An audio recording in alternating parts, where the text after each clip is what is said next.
자, 그러면 오늘 수업을 우리가 같이 진행해 보도록 합시다. 알겠죠? 자, 선생님이 가끔 학교 학생들한테 얘기를 해주는데, 여러분들 요즘 보면은 스마트폰을 참 너무 많이 쓰는 것 같아요. 그렇죠? 자, 실제로 이제 우리나라에 아직도 투지폰이 많은 거 알고 있어요? 지금 우리는 5G 시대를 살고 있는데 투지폰이 아직도 우리나라에 많아요. 그 투지폰이 제일 많은 지역이 강남입니다. 알겠습니까? 고등학생들 되면은 특히 3학년쯤 되면은 대부분 아이들이 스마트폰을 해지를 하고 이제 투지폰을 많이 사용을 해요. 알겠죠? 그 이유가 솔직히 말해서 스마트폰으로 여러분이 접하는 SNS라든지 유튜브라든지 이런 것들은 일절 공부에 도움이 안 됩니다. 솔직한 말로 얘기를 하면. 그죠? 그리고 실제로 여러분들이 공부를 할 때도 경험을 가만히 떠올려보면 열심히 집중을 하다가도 문득 핸드폰이 궁금해가지고 열어보는 습관적으로 열어보는 친구도 있잖아요. 그렇죠? 그거 한 번 행동에 따라서 여러분들의 집중력이 많이 흐트러져 버려요. 그러니까 공부의 효율이 당연히 떨어질 수밖에 없습니다. 그래서 늘 얘기하지만 버릴 줄 아는 용기, 그쵸? 우리가 뭔가를 이루려고 할 때는 또 반대로 뭔가를 버릴 줄도 아는 것도 하나의 용기이고, 그런 용기도 여러분들이 더 나은 미래 결과를 위해서는 하나 필요한 요소다라고 보시면 돼요. 알겠습니까? 그래서 그런 것들 항상 유념을 하면서, 자, 지난 시간에 우리가 의문과 의문의 변동에 대해서 공부를 했었습니다. 그렇죠? 그래서 지난번에 예고한 것과 마찬가지로 이번 주는 단어 부분에 대한 진도를 진행할 예정입니다. 알겠죠? 근데 지금 이 단어 부분과 이제 단어 형성까지는 오늘 마무리를 할 거예요. 알겠죠? 그런데 뒤에 보면은 이제 단어의 의미 관계, 그 다음에 로마자 표기법, 외래어 표기법 부분은 이번 시간에 못해요. 다음 시간에 진행을 할 예정입니다. 알겠죠? 그래서 다음 시간에 간략하게 그 부분 정말 얼마 안 되는 내용이라서 간략하게 마무리를 하고 이제 다음 주부터는 문제풀이를 중심으로, 실전 문제풀이를 중심으로 우리가 문제를 어떻게 접근해야 되는가, 이 부분에 대해서 진도를 나갈 예정이에요. 알겠죠? 일단 우리가 대부분의 학교가 엄매반 같은 경우는 문법을 중심으로 거의 진도를 나가요. 알겠죠? 근데 혹시나 간혹 가다가 이제 매체를 건드리는 학교도 없지는 않습니다. 아주 간혹 가다가 있긴 하거든요. 근데 여러분들 지금 일정상을 보게 되면은 아마 그러기는 좀 힘들지 않을까 예상은 하지만, 그래도 이제 학교 선생님들은 가끔씩 어떻게 튈지 모르기 때문에, 그죠? 진도를 갑자기 날아가시고 갑자기 이제 매체 부분을 건들 수도 있기 때문에, 혹시나 만약에 그렇게 된다면 그때는 선생님한테 꼭 얘기를 좀 해주세요. 그러면 그 부분도 당연히 같이 진도를 나가줄 겁니다. 알겠죠? 자, 그러면 일단 우리는 첫 번째 단어, 자, 그 단어를 분류하는 품사에 대해서 한번 살펴보도록 합시다. 준비되셨죠? 그쵸? 자, 보도록 합시다. 자, 품사라고 하는 것은 바로 뭐냐? 그쵸? 단어를 형태적, 기능적, 의미적 성질에 따라서 갈래를 나누어 놓은 것이다. 이렇게 얘기를 하고 있어요. 그쵸? 자, 그 중에서 여기서 얘기하는 형태, 기능, 의미, 자, 이것이 바로 무엇이다? 품사에서 낱말을 분류하는 기준이 됩니다. 분류하는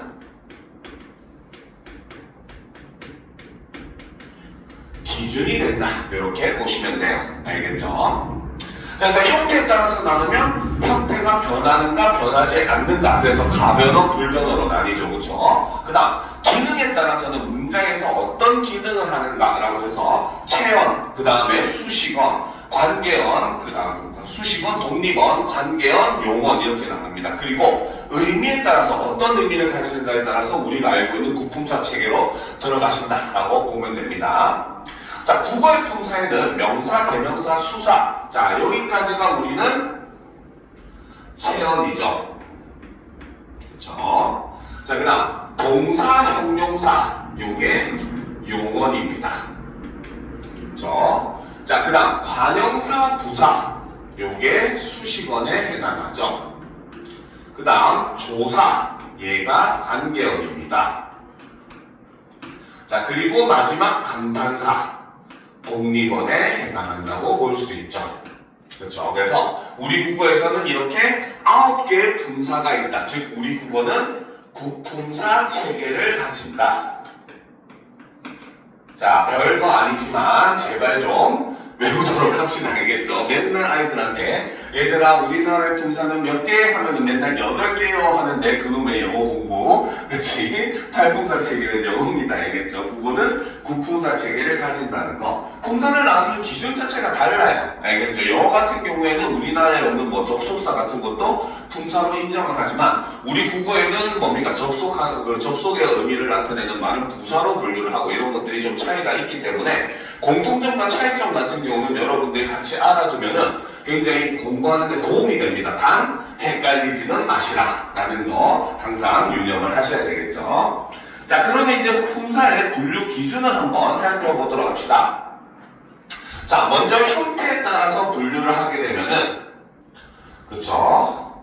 자, 단어의 형태 변화 여부. 자, 핵심은 바로 요거죠. 단어의 형태 변화 여부에 따라서 가변어와 불변어로 나눌 수가 있다라는 거죠. 자, 이때 가변어라는 것은 바로 뭐다?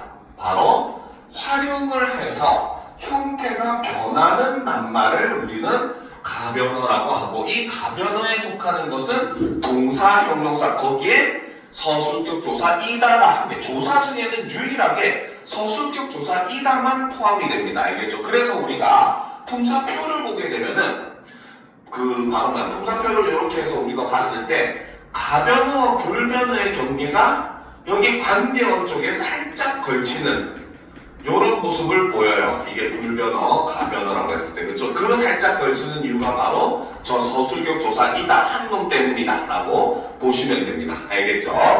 자, 반면에 불변어는 바로 뭐다? 바로 형태가 고정되어서 변하지 않는 단어를 우리는 불변어라고 한다는 거죠. 그렇죠?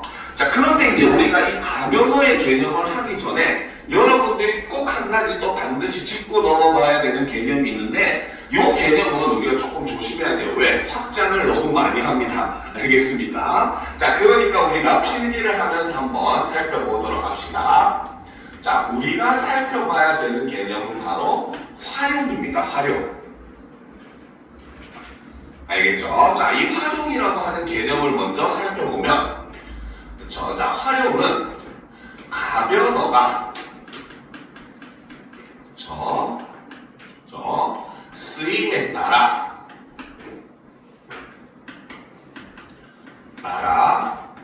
형태, 정확하게는 바로 뭐다? 어미를, 그렇죠?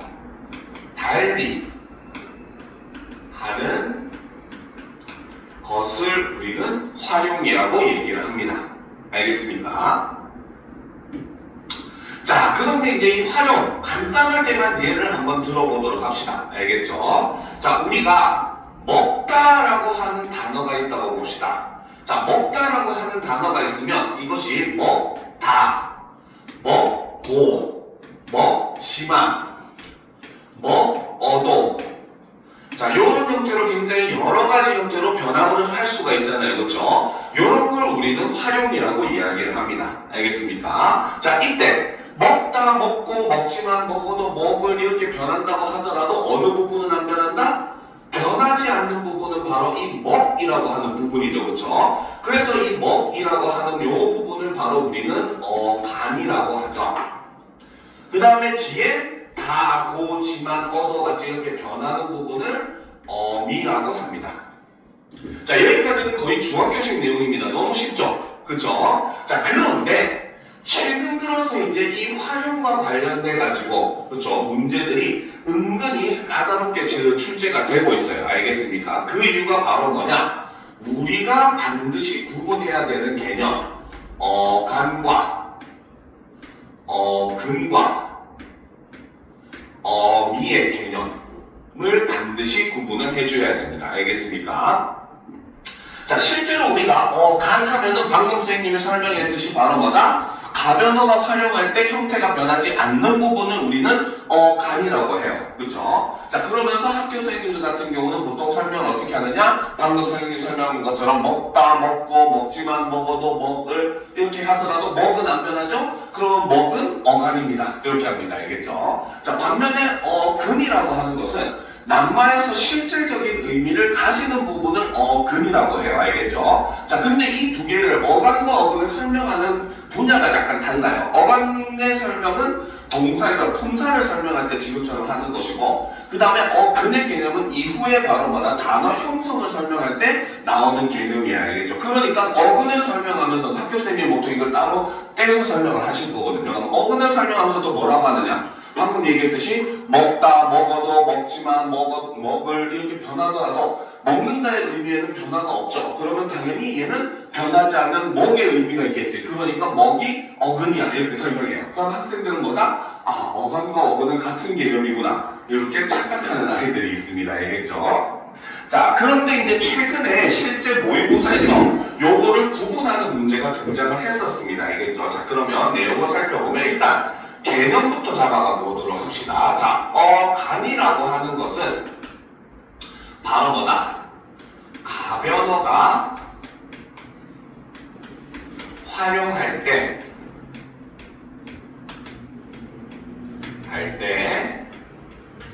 변하지 않는 부분은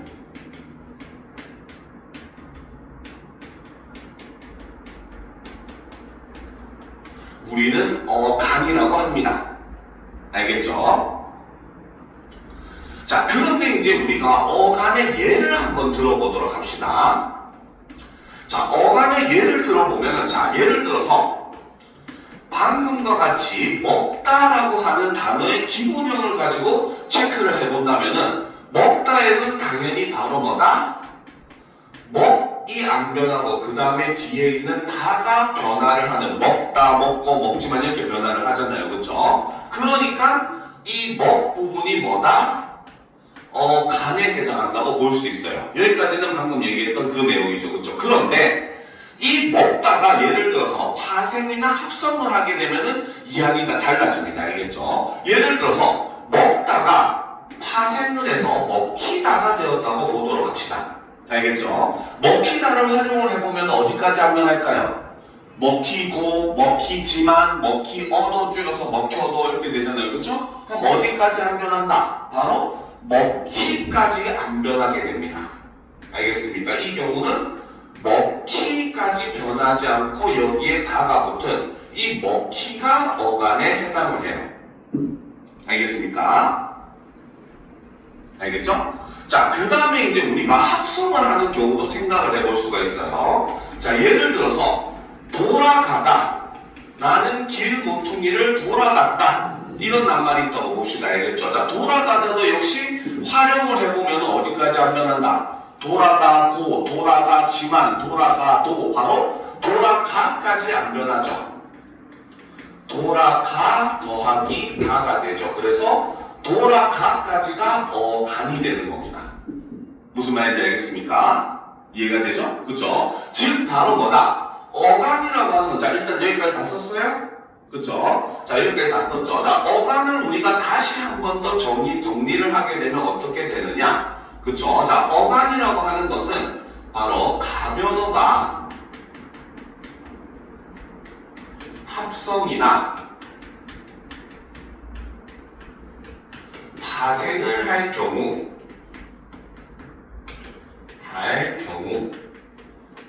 그쵸? 바로 어근 모두를 포함하거나 또는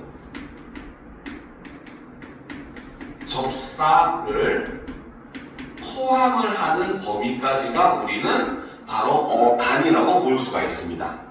알겠습니까? 그래서 어간은 합성이나 파생을 했을 때 개념이 좀 확장이 되게 돼요. 알겠죠? 그래서 합성을 하게 되면 어근 모두가, 그 다음에 파생을 하게 되면 접사까지도 모두가 포함이 된 개념이 어간이라고 보시면 돼요. 알겠습니까? 이해가 되죠? 그쵸? 이해됩니까? 혹시 안 되면 지금 바로바로 하세요. 알겠죠? 자, 그런데 이제 두 번째, 지워도 되겠죠? 다 썼죠? 그치? 자, 두 번째 개념을 보게 되면 이제 어근의 개념, 어간과 어근을 비교하는 문제가 실제 나왔습니다. 그쵸? 어근이라고 하는 것은 낱말에서, 그쵸? 실질적인 의미를 부분이다. 이렇게 보시면 됩니다. 알겠습니까? 더 정확하게 얘기하면은 조금 있다가 배울 실제 형태소가 이꼴 어근이다. 이런 개념을 보시면 돼요. 알겠습니까? 자, 그러면 이제 이것도 예를 간단하게 들게 되면은, 그쵸?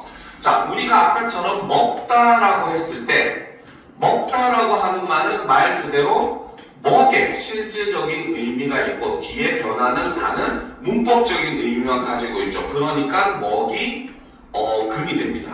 알겠습니까? 자, 그런데 파생을 시켜봅시다. 아까랑 똑같은 예를 드는 게 더 이해하기가 쉽겠죠? 자, 먹히다 같은 경우는 먹이라고 하는 것에 히라고 하는 접사가 붙은 것이고 그 다음 여기에 다라는 어미가 붙었죠. 그러니까 먹히다를 하더라도 어근은 동일하게 먹만 해당하게 됩니다. 실질적인 의미를 가진 거는. 알겠습니까? 자, 그 다음 아까 위에서 했었던 합성어 똑같은 거 돌아가다를 기준으로 해보면은 자, 돌아가다는 돌다와 가다가 합쳐진 말이거든요. 그래서 돌 더하기 여기에 연결어미 그쵸? 그 다음에 여기에 가다의 가, 그 다음에 종결어미 다. 그러면 돌아가다에서 어근에 해당하는 것은 바로 돌과 가, 요 두 개밖에 없습니다.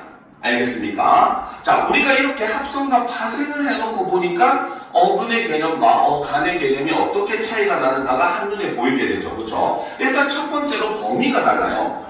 간이라고 하는 거는 아까 가변어가 활용할 때 나타나는 개념이다. 즉 동사, 형용사, 서술격 조사에만 해당하는 개념입니다. 그런데 반면에 근이라고 하는 개념은 낱말에서 실질적인 의미를 가진다고 했잖아. 그렇지? 낱말이라고 하는 거는 우리가 품사로 구분되는 9개의 품사 모든 게 대상이 된다는 거예요. 알겠습니까? 그러니까 명사, 대명사 이런 것들도 어근은 가질 수가 있다. 이건 첫 번째 범위에서 차이가 난다는 거죠. 그렇죠? 그 다음 두 번째 뭡니까? 실질적인 낱말에서 이제 얘가 포함하는 부분이 차이가 난다는 겁니다. 그래서 간은 낱말이 파생이나 합성을 했을 때 그걸 모두 포함하는 개념이라면 반대로 그는 아무리 합성을 하든 파생을 하든 상관없이 실질적인 부분만 뽑아서 이야기하는 부분이 근이다. 이렇게 보시면은 여러분들이 두 개가 어떻게 차이 나는지 확실하게 알 수 있을 겁니다. 알겠죠?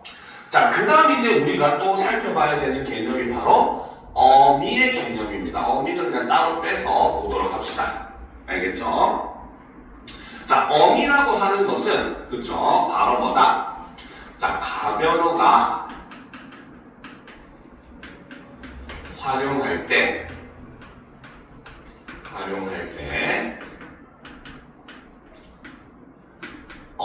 간의 뒤에부터 문법적인 기능을 하는 부분을 우리는 어미라고 이야기를 합니다. 알겠죠? 자, 그래서 앞에 했었던 예를 들면은 먹다, 먹고, 먹지만, 먹어도, 먹을 이렇게 했을 때 뒤에 변화는 다, 고, 지만, 어도 이런 것들이 어미에 속한다 라고 볼 수 있겠죠. 그쵸? 자, 그런데 어미도 종류가 굉장히 많습니다. 어미는 일단 크게 두 가지로 나눌 수 있어요. 바로 선어말 어미하고 어말 어미로 나눌 수 있습니다. 알겠죠? 자, 선어말 어미는 뭐냐? 선자가 먼저 선자입니다. 알겠죠? 즉 바로 뭐다? 어말 어미보다 앞에 오는 어미라고 해서 우리는 이것을 선어말 어미라고 이야기를 하는 거예요. 알겠죠? 그러면 선어말 어미는 바로 뭐다? 어말 어미의 앞에 위치를 하는 어미를 우리는 선어말 어미라고 한다는 거죠. 자, 이때 선어말 어미를 담당하는 것들은 두 가지 종류가 있습니다. 첫 번째는 뭐다? 시제를 나타내는 어미가 바로 선어말 어미에 속하는 거죠. 과거를 나타내는 at, 이런 것들, 그쵸? 그 다음에 뭡니까? 현재를 나타내는 는, 이런 것도 혹은 니은도 마찬가지고, 그쵸? 자, 그 다음에 이제 미래를 나타내는 get, 이런 것도 다 시제를 나타내 주는 거죠. 그쪽에서 물론 이 외에도 뭐 던도 있고 뭐 더 이런 것도 있고 막 여러 가지가 있지만 일단 간단하게 예를 들어서 시제를 나타내 주는 게 바로 첫 번째 선어말 어미, 두 번째는 주체 높임을 나타내 주는 선어말 어미가 있습니다. 저 바로 이거는 하나밖에 없죠. 시 요거밖에 없습니다. 알겠습니까? 그래서 선어말 어미는 이렇게 어말 어미 앞에 위치를 하는 거예요. 그러면 순서로 따지면 뭐다? 어간 다음에 선어말 어미가 오고 그 다음에 어말 어미가 오는 그러한 순서라고 볼 수가 있어요. 됐습니까? 여기까지 다 적었어요? 그쵸? 자, 그러면 이제 지우고 두 번째를 보도록 합시다. 자, 두 번째는 바로 어말 어미가 있죠. 말 그대로 말의 끝에 오는 어미라는 겁니다. 알겠습니까? 그래서 얘는 어절의 끝에 위치를 하는 어미를 우리는 어말 어미다. 이렇게 얘기를 합니다. 알겠죠? 자, 어말 어미는 종류를 세 가지로 볼 수가 있어요. 자, 첫 번째는 바로 뭐다? 종결 어미가 있죠.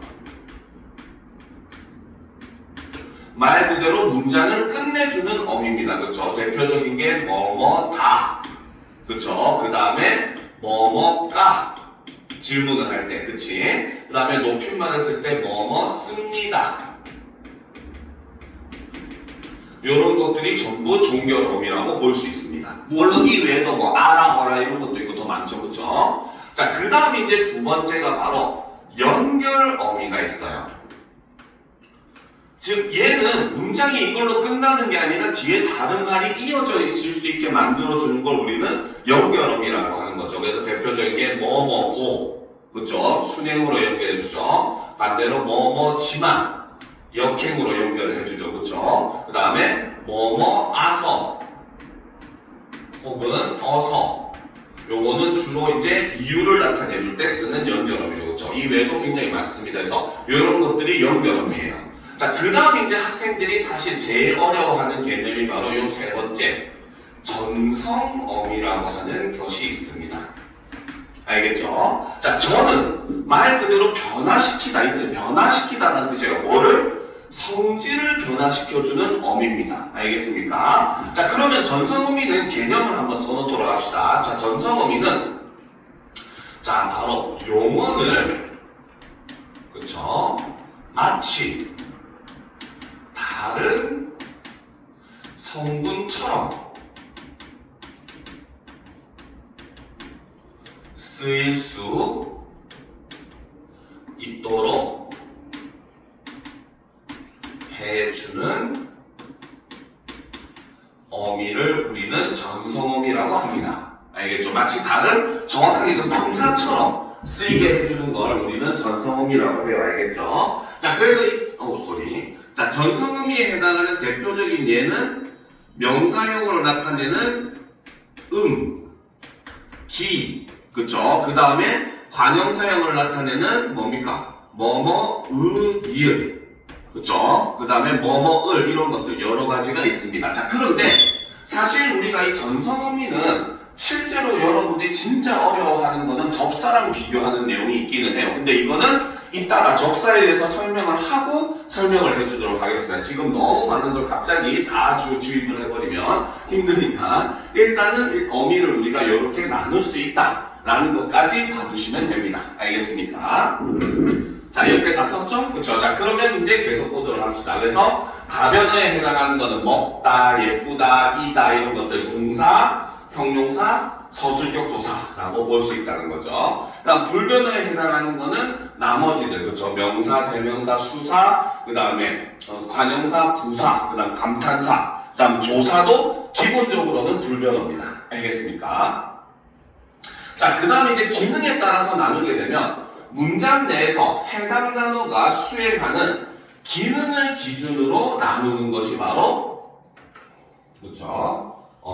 기능에 따라서 나눈 거죠. 그렇죠? 즉 용어는 말 그대로 쉽게 말하면 뭐다? 활용을 해서 서술어로 주로 쓰이는 게 용어입니다. 그렇죠? 체어는 문장에서 몸체자를 써요. 즉 굵직굵직한 역할을 모두 하는 게 바로 체언이 하는 역할입니다. 그래서 몸체자를 쓰는 거죠. 수식원, 말 그대로 꾸며주는 말. 관계원, 말 그대로 낱말들 사이의 관계를 규정 지어주는 말. 독립원, 쉽게 말하면 왕따원이죠. 그쵸? 혼자서 다른 성분과 관계없이 쓰이는 거죠. 그쵸?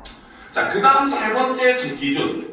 의미에 따라서 나누게 되면 단어 부류가 지닌 의미에 따라 이렇게 9개로 나눌 수가 있다라는 거죠. 자, 그러면 좀 올려놓고 보도록 합시다. 자, 기본적으로 이제 품사 분류표를 우리가 이렇게 보게 되면은 단어는 크게 가변어와 불변어로 나뉘고, 가변어에는 용언, 그리고 조금 더 더하면 서술격 조사 이다 하나만 더 더해진다는 거. 다음 불변어에는 체언, 수식언, 관계언, 독립언. 즉 원래 얘가 조사 안에 들어가야 되는데 독특하게 조사수 중에 하나가 변하는 애입니다. 알겠습니까? 자, 그러면 본격적으로 품사의 특성에 대해서 한번 보도록 합시다. 알겠죠? 자, 체언이라고 하는 것은 자, 방금 얘기했듯이 바로 뭐다? 문장에서 주어, 목적어, 보어 등으로 쓰이는 단어로 명사, 대명사, 수사가 있다라고 되어 있어요. 그렇죠? 근데 정확하게는 뭐라고 하느냐? 체언은 문장에서 주어, 목적어, 보어 등으로 쓰인다라고 하는 뜻이지만 사실은 바로 뭐다? 자, 조사에 의해서 모든 성분으로 쓰일 수 있습니다. 알겠죠? 실제로 여러분들이 이따 조사할 때 얘기를 하겠지만, 그렇죠? 조사하면 다 나오죠? 자, 조사할 때 얘기하겠지만, 조사의 격조사라고 하는 게 존재하는데, 이 격조사가 모든 성분에 해당하는 격조사가 다 존재합니다. 알겠죠? 그러니까, 이 격조사가 무엇이 붙느냐에 따라서 사실상 모든 성분으로 다 쓰일 수 있는 게 바로 이 체언이라는 거죠. 그렇죠? 자, 그래서 이 체언에는 명사, 대명사, 수사 이렇게 세 가지 종류가 있습니다. 관용의 꾸밈을 받을 수 있고 뒤에 조사를 취할 수 있다라고 되어 있지만 옆에다가 우리는 따로 정리를 해두도록 합시다.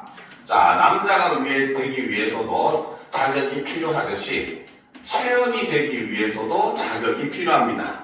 알겠습니까? 체언이 되기 위한 자격, 조건을 우리가 반드시 확인을 해줘야 돼요. 알겠죠? 자, 체언이 되려면 첫 번째, 그렇죠? 자, 그렇지, 바로 문장에서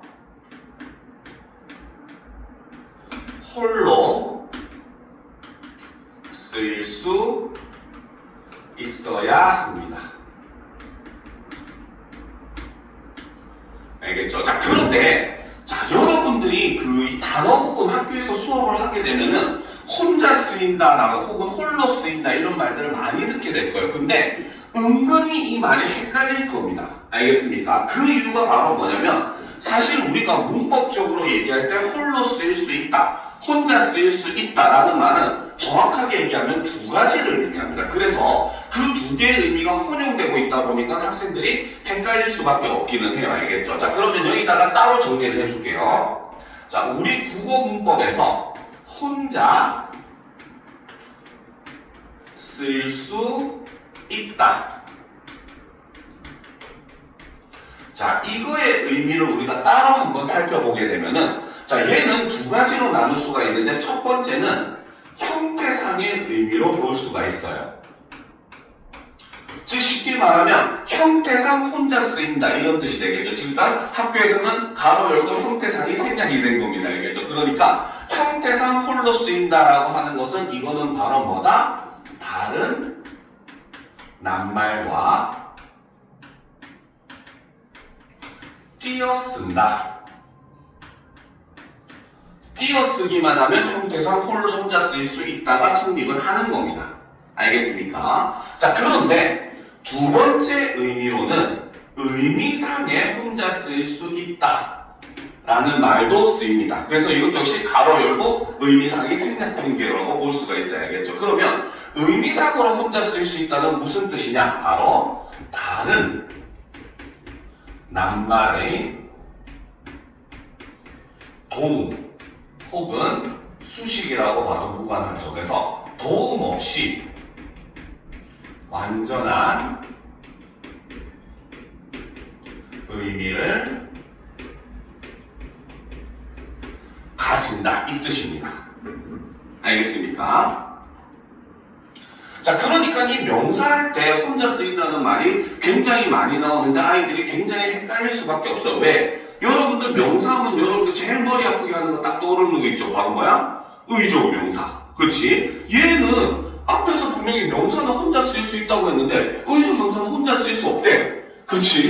왜 그렇게 얘기가 되느냐? 왜? 앞에서 얘기한 홀로 쓰일 수 있다는 여기에 체면의 자격에 나오는 홀로 쓰일 수 있어야 한다라고 하는 것은 사실상 형태상의 의미입니다. 알겠습니까? 그러니까 이건 의미상을 나타내는 게 아니에요. 그런데 의존명사는 홀로 쓰일 수 없다 이렇게 얘기할 때 이 홀로 쓰일 수 없다는 의미상의 내용입니다. 알겠습니까? 그러니까 의미적으로 완전하지 못하기 때문에 다른 말의 꾸밈을 받아야 된다는 것을 이렇게 얘기하다 보니까 학생들이 자꾸 헷갈릴 수밖에 없는 거예요. 알겠죠? 그런데 이 첫 번째 조건 같은 경우는 솔직하게 얘기하면은 조사 빼고는 다 만족합니다. 알겠죠? 그러면 진짜 중요한 두 번째 자격이 있죠. 두 번째 자격은 바로 뭐다? 조사. 그 중에서도 특히 격조사. 의 꾸밈을 받을 수 있어야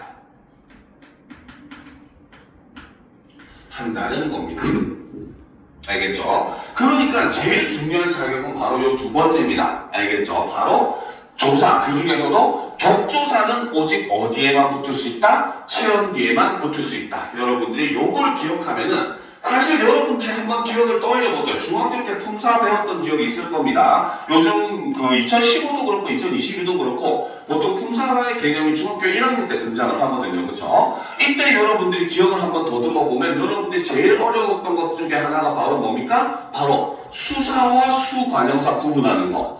대명사랑 지시관형사 구분하는 거. 요거 은근히 학생들이 어렵게 만들었던 내용이거든요. 그쵸? 근데 그게 어려웠던 이유가 뭐냐? 얘를 몰랐기 때문입니다. 알겠습니까? 요 자격만 알면은 여러분들이 사실 뒤에 설명하겠지만 굉장히 쉽게 구분을 할 수가 있어요. 알겠죠? 그래서 그것만 잘 기억을 하도록 합시다. 알겠죠? 자, 그래서 이제 우리가 첫 번째 품사, 뭡니까? 체험 중에서 자, 명사에 대해서부터 처음부터 살펴보도록 합시다. 자, 명사라고 하는 것은 사물이나 사람이나 사물, 장소나 시간, 행위 등의 이름을 나타내는 단어다.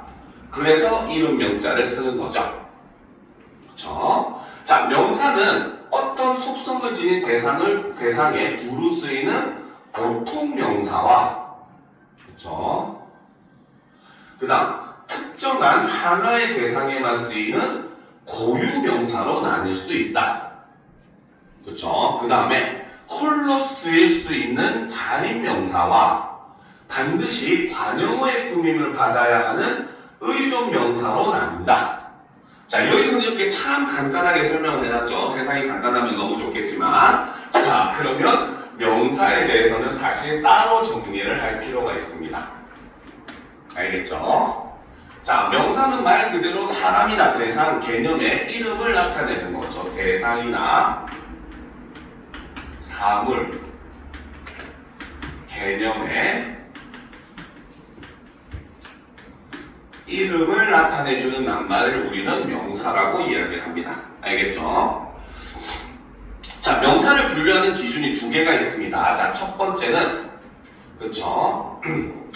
바로 의미에 따라서 나누면은 그치? 첫 번째는 보통 명사 있죠? 자, 보통 명사라고 하는 것은 바로 뭐냐? 자, 어떤 성질을 가지는 대상 전체를 통틀어 이르는 추상적이고 관념적인 명사입니다.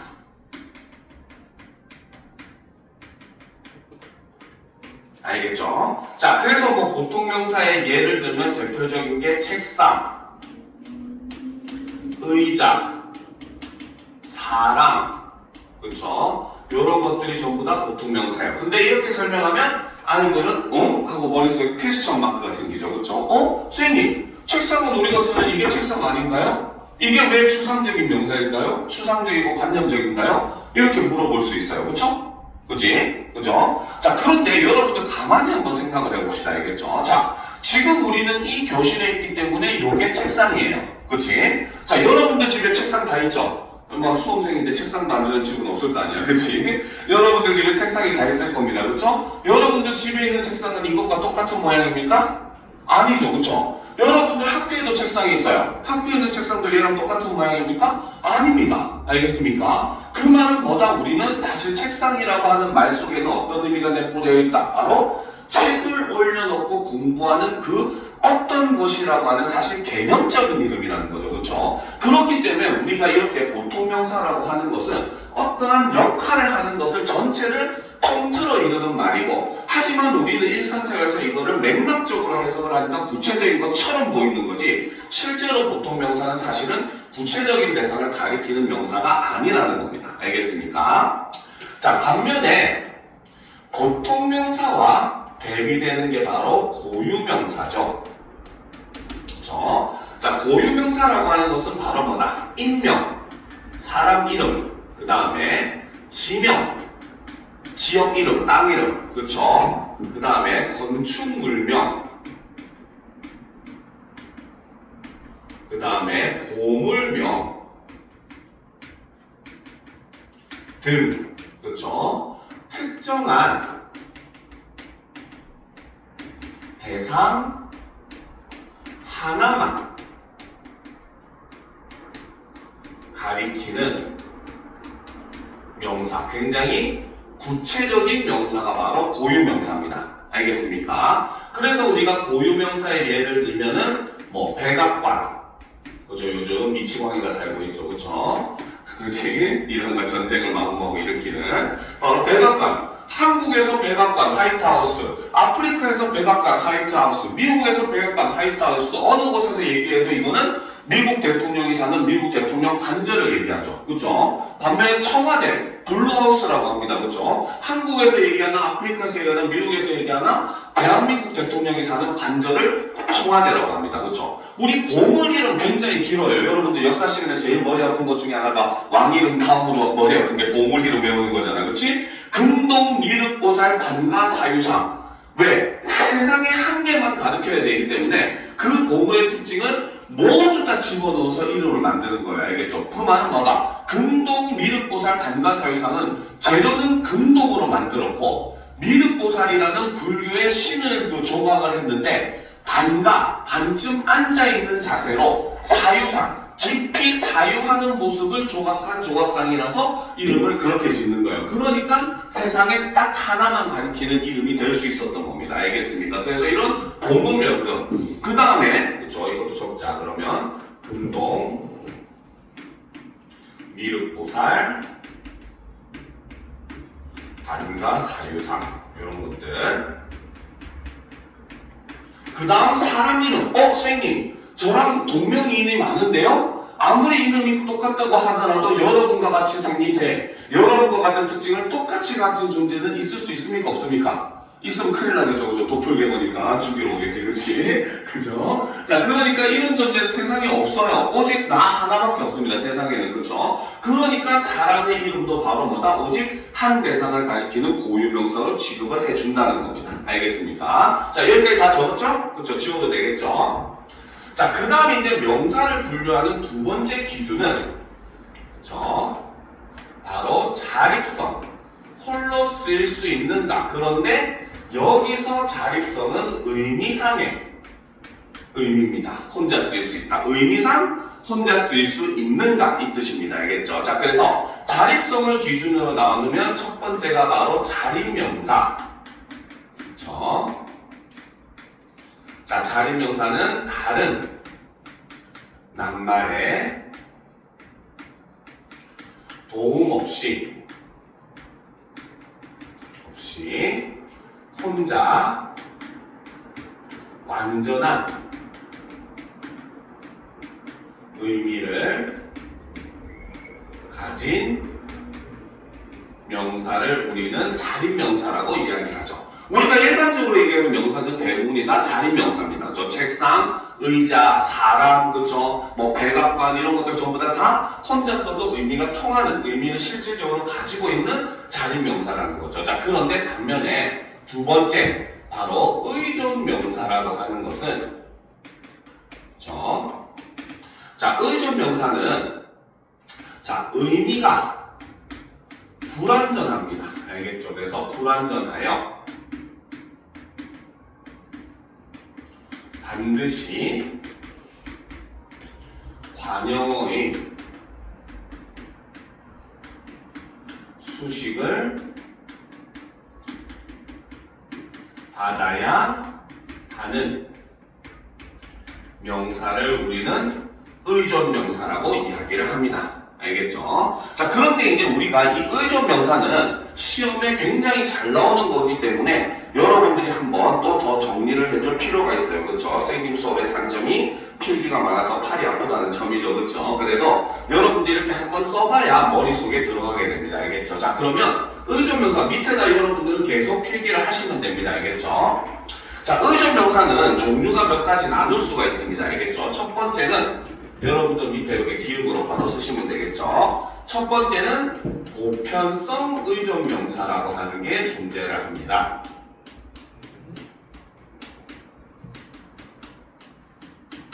알겠죠? 자, 보편적이다가 무슨 뜻이야? 보편적이다.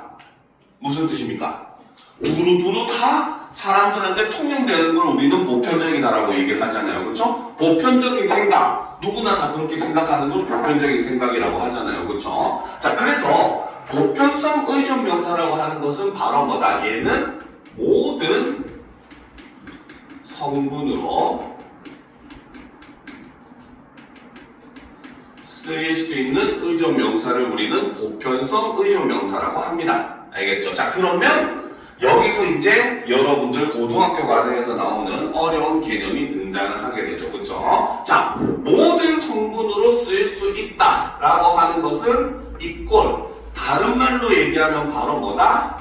모든 격조사가 그쵸? 붙을 수가 있다, 가능하다, 이런 의미와 동일합니다.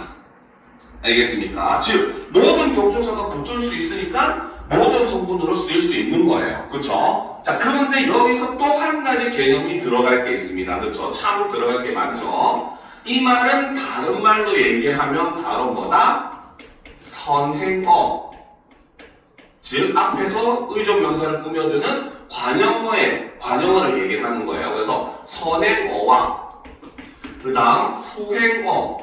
후행어는 바로 이 의존명사 뒤에 붙는 것들, 바로 뒤에 붙을 수 있는 격조사라든지, 그치? 혹은 더하면은 그 뒤에 오는 서술어까지도 포함할 수 있어요. 알겠죠? 그래서 선행어와 후행어의 제약이 없다는 것과 같은 말입니다.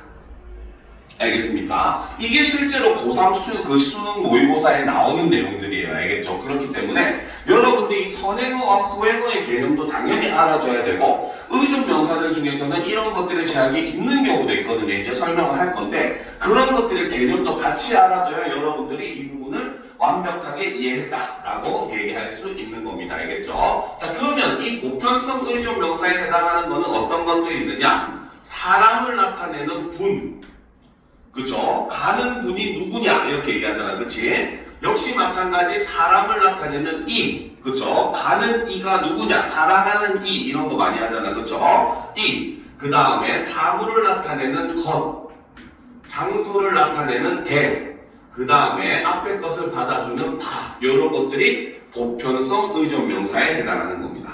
알겠습니까? 됐죠? 그치? 자, 별거 아닌 것 같은데 선생님은 참 어려운 걸 잘 찾아내죠. 그쵸? 이런 것들이 진짜 여러분들이 알아야 되는 내용이니까 그런 거예요. 자, 두 번째는 바로 주어성 의존명사가 있습니다. 그쵸? 주어성 의존명사 이런 데서도 알 수 있어요. 얘는 뭐로만 쓰인다? 주어로만 쓰인다는 거죠. 그쵸? 얘는 주어로 쓰인다는 거죠. 그러면 앞에 있는 보편성 의존 명사처럼 얘기를 한다면 어떻게 볼 수 있다? 얘는 뭐다? 주격조사. 우리 국어에서 주격조사는 뭐가 있습니까? 우리 국어에서 주격조사? 그치, 이가만 있어요. 은는 이가 하면 안 됩니다. 은는은 보조사예요. 그래서 주격조사인 이, 가만 가능하다는 거죠. 그렇다는 말은 이 꼴 바로 뭐다? 얘는 후행어의 제약이 존재를 한다라고 볼 수 있는 겁니다. 무슨 말인지 알겠죠? 자, 그런데 이 주어성 의존 명사는 조금 더 골 때리는 놈이에요. 알겠습니까? 왜 골을 때리는지 한번 보도록 합시다. 자, 일단 주어성 의존 명사에 해당하는 것들을 보면은 지, 그쵸? 그 기간을 나타내는 지, 그치? 그 다음에 수, 뭐 할 수가 없다 할 때, 그죠? 그 수, 그쵸? 그 다음에 리, 뭐 할 리가 없다 할 때 리, 그쵸? 그 다음에 나위, 약간 따위랑 비슷한 뜻인데, 그래서 뭐 할 나위가 없다 할 때 이런 것들이죠. 자, 그런데 특히 여기서 얘기했던 수, 리, 나위 같은 것들은 있잖아요. 그렇죠? 얘는 후행어의 제약이 매우 심한 애들입니다. 알겠죠? 어떻게 심하냐? 얘는 뒤에 붙을 수 있는 서술어조차도 제약이 존재를 합니다. 알겠습니까? 자, 우리가 문장을 한번 떠올려 봅시다. 알겠죠? 뭐뭐 할 수가 다음에는 항상 서술어로 뭐가 와? 있다 내지는 없다밖에 오지 않아요. 알겠습니까? 반대로 뭐뭐 할 리가 하면은 반드시 뒤에 서술어로 뭐가 와? 이때는 없다밖에 안 와요. 있다도 오지 않습니다. 뭐뭐 할 리가 있다 이런 문장 안 쓰잖아요. 그렇죠? 없다밖에 안 와요. 뭐뭐 할 나위가 없다밖에 안 합니다. 리랑 거의 같은 의미예요. 알겠죠? 즉 얘네들은 다른 것과 다 다르게 굉장히 뒤에 올 수 있는 서술어마저도 제약을 받기 때문에 굉장히 후행어의 제약이 심한 놈이 바로 이 주어성 의존 명사라고 보시면 됩니다. 무슨 말인지 알겠죠? 이해가 됩니까? 그쵸? 자, 그 다음에 이제 여기 지워도 되겠지? 그쵸? 자, 그 다음 이제 세 번째 나오는 게 그쵸? 자, 바로 서술성 의존 명사.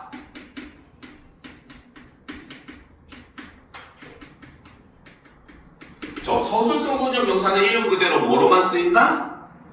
그쵸, 얘는 서술어로 쓰인다는 거죠. 그 말은 우리 국어에서 채연이 서술어가 되려면은 뭘가 붙어야 된다? 바로 얘는 서술격 조사. 뭐뭐이다.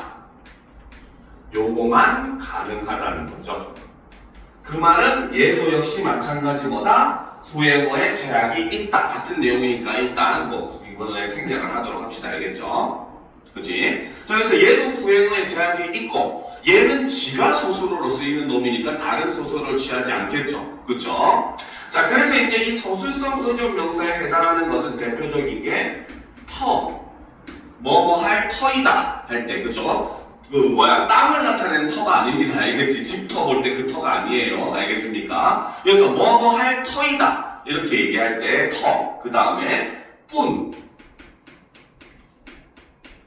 그쵸? 항상 보면 뭐뭐 할 뿐이다, 뭐뭐 할 뿐이고, 그쵸? 이렇게 하잖아요. 그쵸? 그 다음에 따름, 역시 이것도 뭐뭐 할 따름이다 이렇게 사용을 하죠. 그렇죠? 그러니까 얘네들은 서술격 조사 이다의 꾸밈만을 받을 수가 있고, 그러니까 이 경우도 후행어의 제약이 굉장히 강한 놈들이다 라고 볼 수가 있습니다. 자, 네 번째는 바로 부사성 의존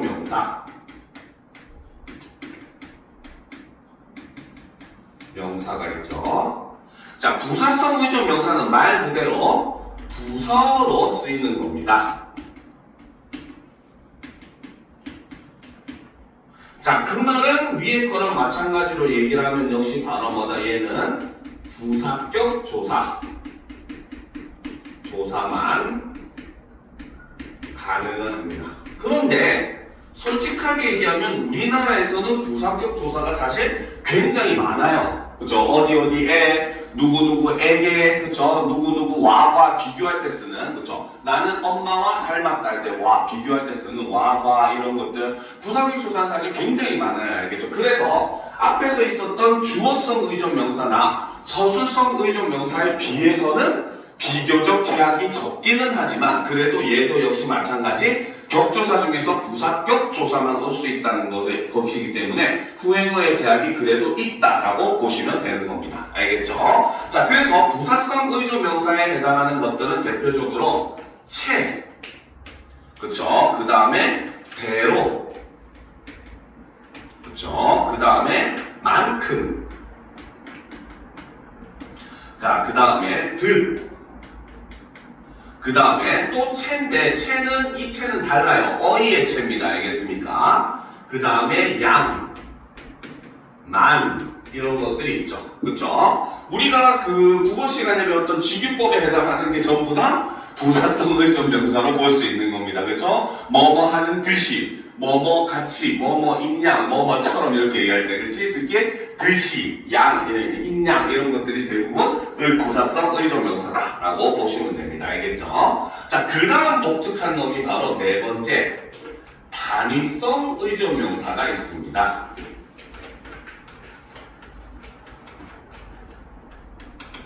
알겠습니까? 자, 이 단위성 의존 명사는 바로 뭐다? 단위를 나타내죠.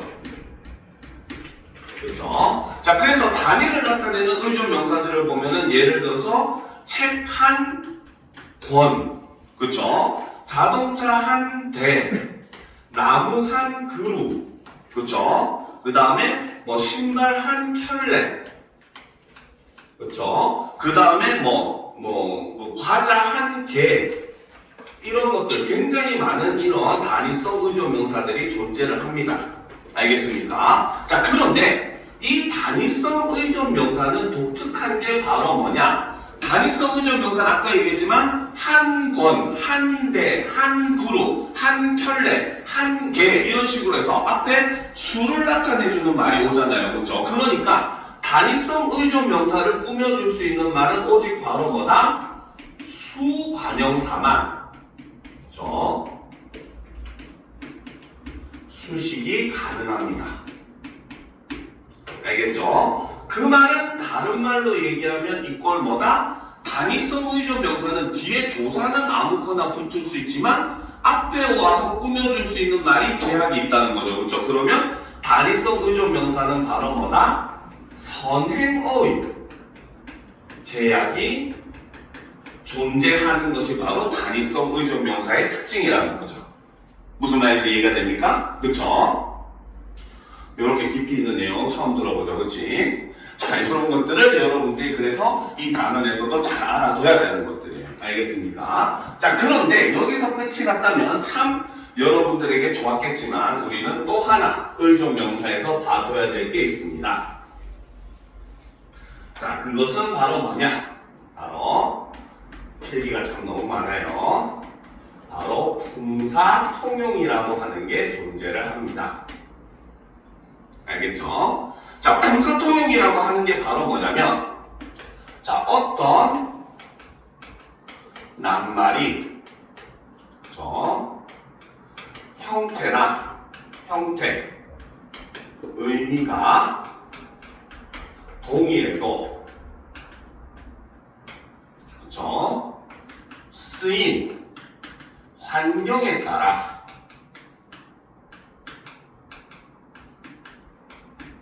품사가 달라지는 현상을 우리는 품사통용이라고 이야기를 합니다. 알겠죠? 그런데 품사통용은 우리나라에만 있는 건 아니에요. 알겠죠? 영어에서도 보면 예를 들어서 love라는 단어를 예를 들어 봅시다. 알겠죠? 예를 들어서 더 love 하면은 명사로서 사랑 이렇게 해석을 하잖아. 그치? 근데 I love you 하면 똑같이 love인데 어때? 나는 너를 사랑해 하고 동사로 해석을 합니다. 그렇죠? 그렇기 때문에 이런 것들은 우리가 쉽게 생각하면은 다 품사통용이다라고 보시면 돼요. 알겠죠? 우리 국어에도 이 품사통용이 있는 단어들이 굉장히 많습니다. 물론 뭐 이따 같이 동사이기도 하고 형용사이기도 한 이런 경우도 있기는 하지만 지금 우리는 의존명사에 관련된 내용을 하고 있잖아요. 그렇죠? 그래서 여기서 우리가 살펴볼 거는 바로 의존명사와 조사로 쓰이는 품사통용에 대해서 살펴볼 겁니다. 알겠습니까? 자, 기본적으로 여기에 속하는 것은 만큼, 뿐, 대로 얘네가 조사이기도 하고 의존명사이기도 한 놈들이에요. 알겠습니까? 자, 그런데 이제 이거는 예문을 통해서 확인해 보는 게 좀 더 쉽습니다. 자, 예문을 보게 되면은 그렇죠. 예문 1. 그렇지? 자, 나는 그렇죠. 먹을 만큼만 그렇죠. 접시에 담았다.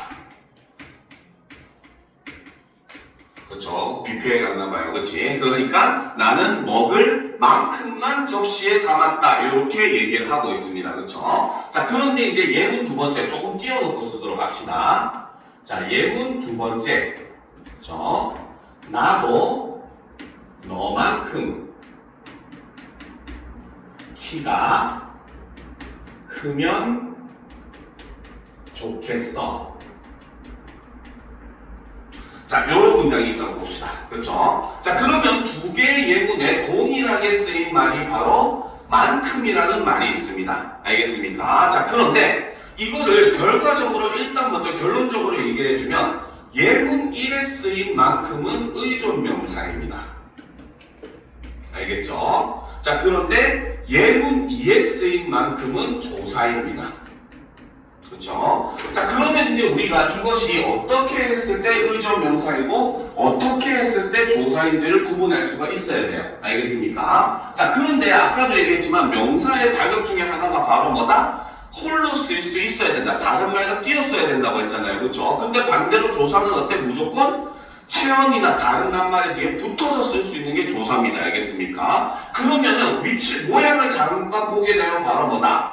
먹을과 만큼 사이를 여기는 띄우고 있죠. 그렇죠? 그러니까 첫째로 이 만큼은 의존명사인 겁니다. 알겠죠? 그런데 반면에 너만큼이라고 했을 때는 여기에 붙어서 쓰고 있잖아요. 그렇죠? 너 뒤에 만큼을 붙여 쓰고 있잖아요. 그렇죠? 그러니까 얘는 조사인 거예요. 알겠습니까? 그런데 선생님, 만약에 이거 따닥따닥 다 붙여놓고 우리한테 그 띄어쓰기 하라고 하면 우리는 어떻게 해야 돼요? 물을 수 있을 거 아니에요. 그렇죠? 그때도 사실 방법이 있습니다. 그때는 무엇을 보면 되냐? 바로 그렇죠. 여기 앞에 있는 말을 보시면 됩니다. 알겠습니까? 자, 여기서 보면 먹다가 바로 뭐다? 관형어 형태로 바뀐 형태잖아요. 그렇죠? 그러니까 이런 말들이 관형어 뒤에 오게 되면은 무조건 뭐일 수밖에 없다? 의존명사일 수밖에 없습니다. 알겠죠? 그런데 너만큼 할 때 너는 뭡니까? 얘는 대명사예요. 알겠죠? 즉 체언이 뒤에 오게 되면은 이때는 무조건 조사이기 때문에 붙여 쓰는 겁니다. 알겠죠? 즉 앞말이 관형어냐 체언이냐에 따라서 의존명사냐 조사이냐가 결정이 되는 것들이에요. 알겠습니까? 뿐도 마찬가지입니다. 알겠죠? 나는 그저 열심히 할 뿐, 그치? 다른 방법은 쓰지 않는다. 이럴 때는 할이라고 하는 관형어 뒤에 왔으니까 뿐이 의존명사가 되는 거예요. 그렇죠? 근데 나에겐 오직 너뿐이야 라고 할 때는 바로 뭐다? 너뿐, 대명사 뒤에 쓰였기 때문에 체언 뒤에 쓰였기 때문에 조사가 되는 거예요. 알겠습니까? 그래서 이렇게 앞에 어떤 말이 오는지에 따라서 의존명사가 되기도 하고 조사가 되기도 하는 경우가 있으니까 이런 건 우리가 주의를 해 주셔야 됩니다. 알겠습니까? 자, 물론 실제로 예전에 수능에서 어떤 게 나온 적이 있었냐면은 어미랑 의존명사를 구분하는 것도 있었어요. 근데 그거는 다 설명하려면 시간이 너무 많이 걸리니까 그 부분은 선생님이 다음 주에 자료로 첨부해 줄 겁니다. 알겠습니까? 자, 그럼 이제 명사는 여기까지 하고 이제 대명사로 넘어갑시다. 자, 정작 대명사부터는 설명할 게 거의 없어요. 알겠죠? 자, 그러면 보도록 합시다. 자, 대명사 할 때 대자는 무슨 대자일까요? 그렇지. 몇몇 애들 항상 큰데요 이러는데, 그렇지? 큰데가 아니라 대자는 대신하다 할 때 대자입니다. 알겠습니까? 그러니까 대명사는 쉽게 얘기하면 뭐다? 명사를 대신 가리키는 낱말이 바로 대명사인 겁니다.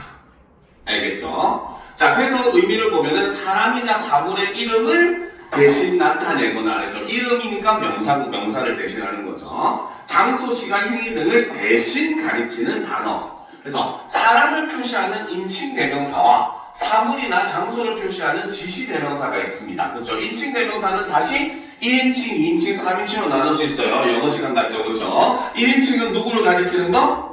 말하는 화자 자신을 가리키는 거. 나 혹은 내. 그 다음에 최근에 뭐 폭군의 셰프 이런 거 유행하는데 드라마 그치 보면은 임금이 자기 자신을 가리킬 때 짐, 과인 이런 말 쓰잖아. 그치? 이런 것도 본인을 가리키는 말이기 때문에 1인칭 대명사입니다. 그죠? 홍길동전에서 보면은 아버지한테 자기를 가릴 때 소인은, 그 다음에 그 실제 아들이 자기를 가릴 때 소자가 이렇게 하죠. 이런 소인, 소자도 역시 자기 자신을 가리키는 1인칭 대명사가 됩니다. 알겠죠? 그럼 2인칭은 누구를 가리키는 거다? 상대방, 청자를 가리키는 거예요. 그렇죠? 대표적으로 너, 그 다음에 내, 그치? 이런 것들. 그 다음에 너희, 이런 것들. 그쵸? 당신, 이런 것들은 전부 다 2인칭이라고 볼 수 있죠. 3인칭은 누구다? 바로 화자와 청자를 제외한 다른 사람을 가리키는 게 3인칭입니다. 그렇죠? 그래서 그녀, 그들, 그쵸? 이런 것들이 전부 다 3인칭이라고 볼 수가 있어요. 그쵸?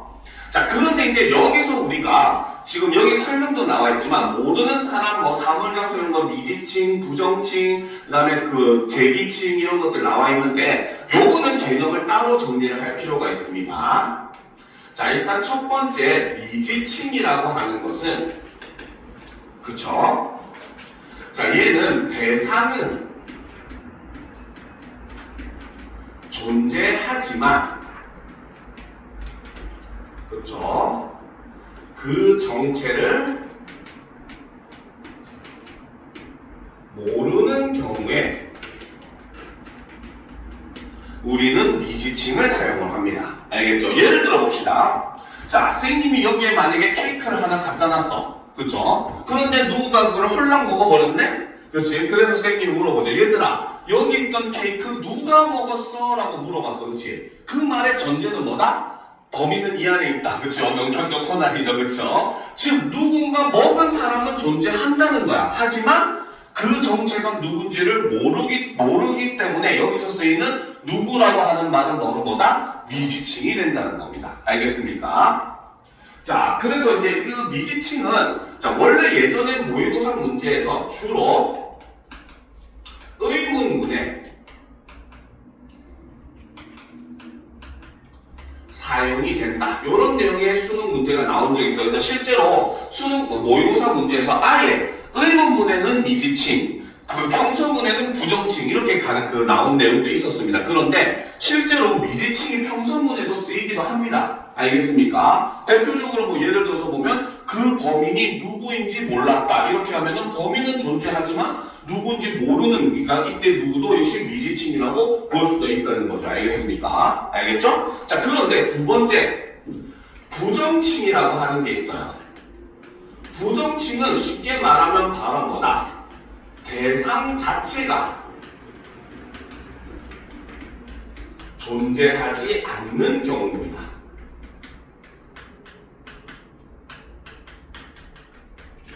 경우에 사용이 되고 이 경우는 주로 평서문에 쓰이기도 합니다.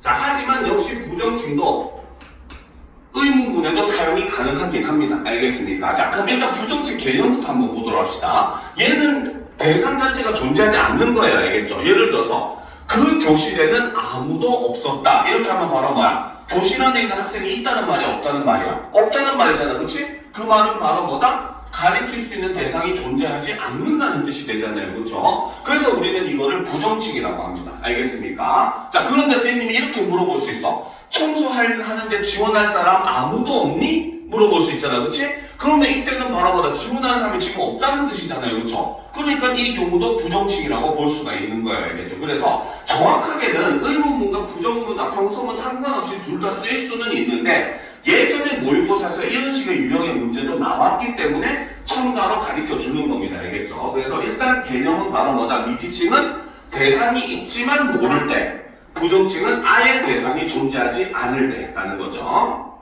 자, 그 다음 이제 제귀칭은 바로 뭐냐? 한 문장 내에서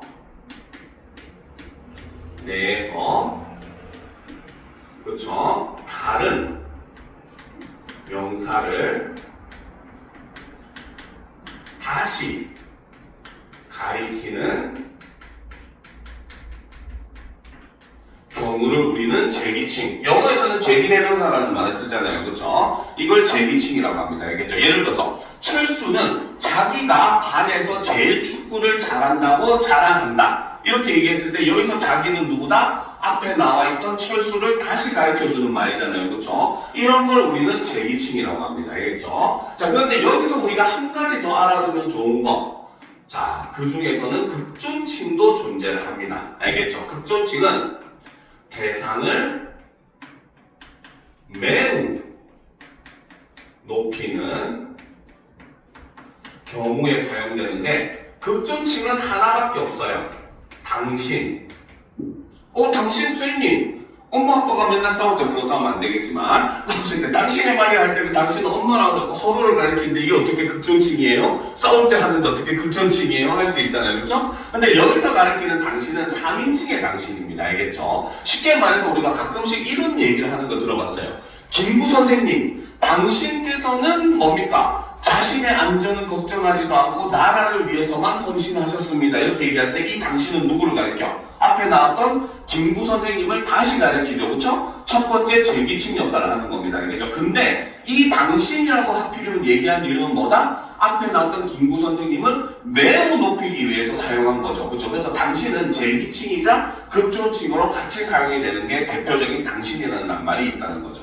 알겠습니까? 그래서 이런 것들의 개념도 알아두면 여러분들이 도움을 많이 받을 수 있을 겁니다. 알겠죠? 3인칭은 이게 끝입니다. 알겠죠? 자, 보도록 합시다. 자, 그래서 이제 미지칭, 부정칭, 제기칭 여기 보면은 대충 이렇게 나와 있죠. 그렇죠? 자, 수사는 너무 간단합니다.